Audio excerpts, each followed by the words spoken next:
I will say, because I have heard that the writers often say that they're the most like Lisa Simpson, and I always think that that's because whenever you do something well as a young person, they were always the smartest person in the room. It sets you apart from your peer group. So when I was growing up, I did drama. I didn't do anything else, and I happened to be really good at it.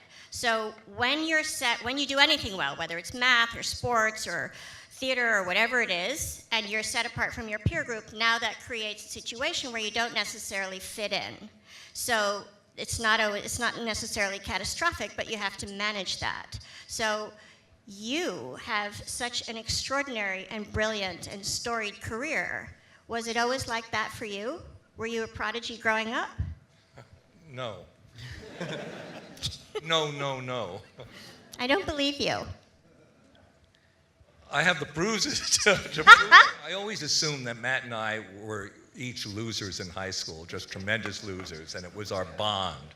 And then one night, I think drinking in Paris, as we got into it, I found out that he was on the football team. He was the class president. What else were you on? I think that about covers it. You were the quarterback, weren't you? But listen, I was on the football team, but I was the slowest, I was the weakest, and so I thought I would intimidate the other team, but I had a piece of masking tape on my helmet that said Mad Dog. And my very first game, this was in Portland, Oregon, my very first game, I knew that I was going to get slaughtered, and so, down for the count, 1, 2, 3, hike, I picked up a glob of mud and threw it in the opposite guy's face, which blinded him for one play.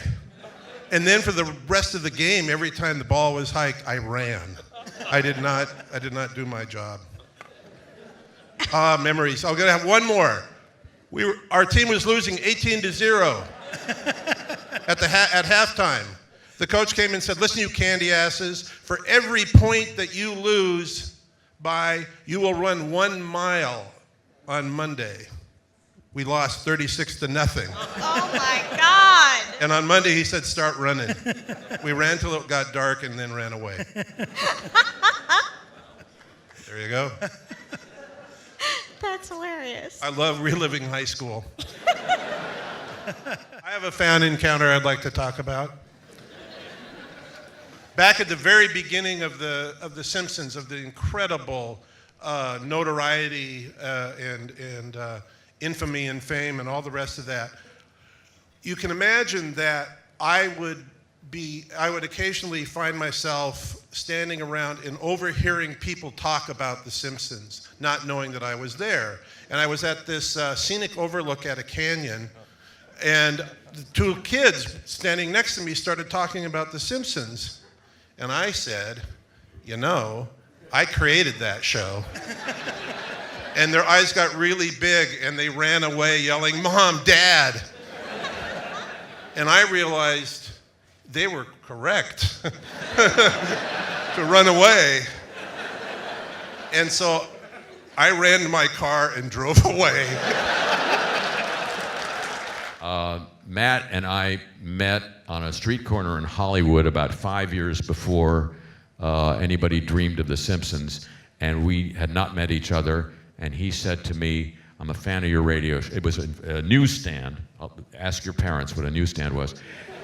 It was a newsstand in Hollywood, and he walked up to me and said, "I like your radio show," and I said, and I think I surprised him because most people at that time would say, "I like Life in Hell."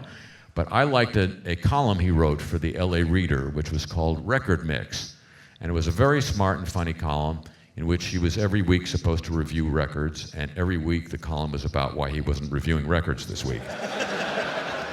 Well, thank you for that compliment. However, you left out the part where you said, "I really don't care for your cartoons, but I do like..." Keeps you up at night, gentlemen. Still worried that The Simpsons might end. Jim? Almost, well, I'm sort of an insomniac since Trump took office.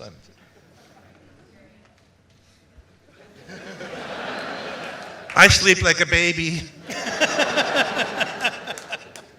Whatever I'm working on, especially if it's musically involved, the music just keeps going on in my head, so that keeps me up. But I do have a great insomnia tip.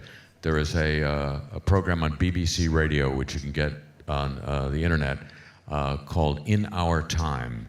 And it's a very serious, talky program. It's a host with 3 guests, and they discuss things like King Tutankhamun. And the host is a very distinguished gentleman by the name Melvin Bragg, and he's got this voice right here. And there's even the other thing. And I swear, 10 minutes and you're gone. There's this great drug called Remeron, and it says Trump strength on the bottle, so it'll put you to bed.